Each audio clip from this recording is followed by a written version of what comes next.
Hey everyone, my name's James and I want to welcome you to a brand new episode of Music Biz News.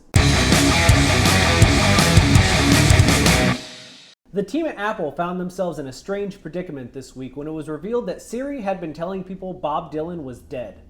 Now, Bob Dylan, the iconic folk musician, is very much alive and is currently touring North America, but Siri would tell you that he's dead. In fact, it had a date in mind. If you ask Siri, how old is Bob Dylan, the service would tell you that Bob Dylan died on April 24th, 2008. And that's not the first time this has happened. Back in 2017, Siri, which gets its information through algorithms, was telling people that John Travolta had died. And again, John Travolta is very much alive. Now, Apple was quick to fix the glitch with Bob Dylan, but it raises a lot of questions. Specifically, how much should we trust algorithm-driven digital assistants to give us factual information? You can ask Alexa or Siri to tell you the weather, and they will give you a forecast that it found online. But how do you know that what's being told to you is the truth? We don't have any answers at this time, but this is a conversation that will likely continue for the foreseeable future. And also, just to be clear, Bob Dylan is alive. Heading over to the world of gaming for a moment, Turtle Beach has announced a brand new partnership with Tidal. Now, if you're unfamiliar with that name, Turtle Beach creates high-fidelity audio products for the gaming community. This includes headsets that offer a fully immersive gaming experience as well as the ability to communicate with other players, and business has been really good. Since the rise of Battle Royale games like Fortnite in 2018, Turtle Beach has seen its sales triple, and the company wants to keep that momentum going as we head towards 2020 with a series of new brand partnerships. The deal with Tidal offers anyone who purchases a new Turtle Beach product between now and January 2020 the chance to have 3 free months of Tidal service. And this is kind of a match made in heaven.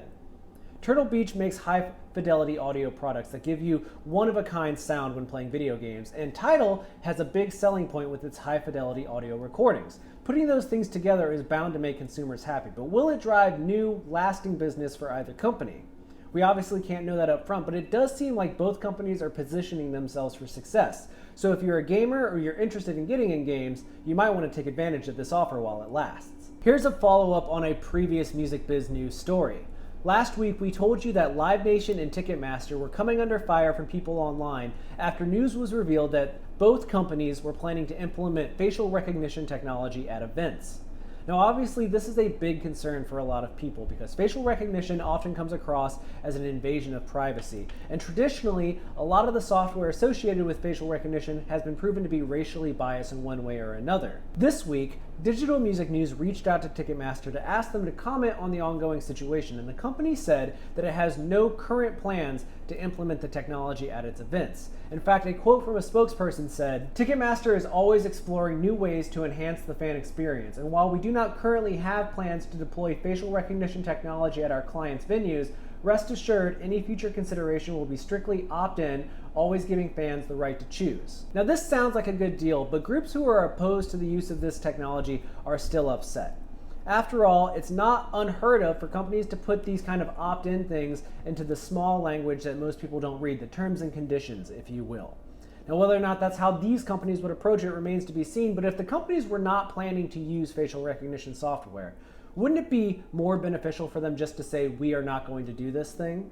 The phrasing of the Ticketmaster comments has left many to believe that the companies will implement facial recognition software in one way or another in the years ahead. Finally, this week, I want to talk about CDs. Now, the ongoing conversation in music for the last decade has been that streaming is the new normal, CDs are going out of style, and vinyl, while present, will never be as big as it once was. And all those things are true, at least to some extent. Streaming has been growing in popularity year over year, and CD sales have admittedly been slipping year over year. In fact, thus far in 2019, sales are down 21% compared to 2018, which was down over 20% compared to 2017, and so on and so forth. However, in the last month, there have been 3 big major releases that have led to renewed discussions about the cultural relevance of CDs. First and foremost, Taylor Swift's Lover sold more than 425,000 CDs in its first week of release. That's more records in 1 week on CD than some artists will sell of any format in the lifetime of their career. And just a week after that, the rock band Tool sold more than 87,000 copies of their new album on CD. And that was a special case because the only way to get a CD copy of Tool's record was to purchase a $45 deluxe edition, meaning that 87,000 people paid $45 for a CD in the year 2019.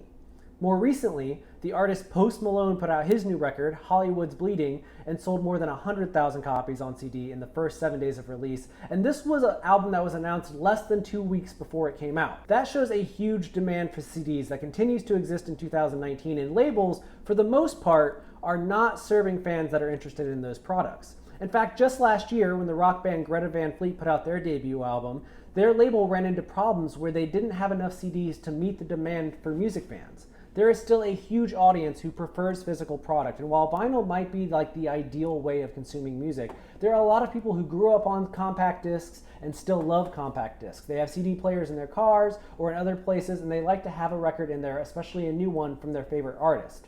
So the sales over the last month, which account for more than 500,000 units, all in CD sales, has led the industry to start thinking about whether or not the CD is really going away. It will never be the size that it once was, at least most likely. But it could continue to be a huge way for artists to make money. After all, there's far more return on investment for CDs than through single song streams. A $10 CD can net a couple of bucks for an artist and a couple of bucks for their label, and dollars or cents for everyone else involved in the process, whereas a single song stream creates less than a single penny in revenue.